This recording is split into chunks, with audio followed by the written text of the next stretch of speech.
حضرت امام غزالی رحمۃ اللہ علیہ ایک درد انگیز توب۔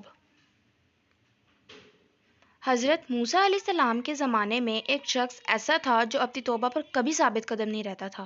جب بھی وہ توبہ کرتا اسے توڑ دیتا، یہاں تک کہ اسے اس حال میں 20 سال گزر گئے۔ اللہ تعالیٰ نے حضرت موسیٰ علیہ السلام کی طرف وحی کی، میرے اس بندے سے کہہ دو میں تجھ سے سخت ناراض ہوں۔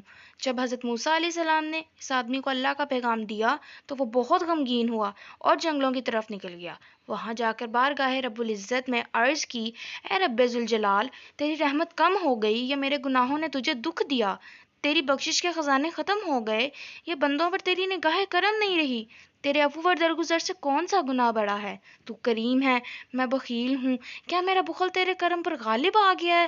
اگر تو نے اپنے بندوں کو اپنی رحمت سے محروم کر دیا تو وہ کس کے دروازے پر جائیں گے؟ اگر تو نے دھتکار دیا تو وہ کہاں جائیں گے؟ اے رب قادر و قہار، اگر تیری بخشش کم ہو گئی اور میرے لیے عذاب ہی رہ گیا ہے تو تمام گناہ گاروں کا عذاب مجھے دے دے، میں ان پر اپنی جان قربان کرتا ہوں۔ اللہ تعالیٰ نے حضرت موسیٰ علیہ السلام سے فرمایا، جاؤ اور میرے بندے سے کہہ دو کہ تو نے میرے کمال قدرت اور عفو و درگزر کی حقیقت کو سمجھ لیا ہے۔ اگر تیرے گناہوں سے زمین بھر جائے تب بھی میں تجھے بخش دوں گا۔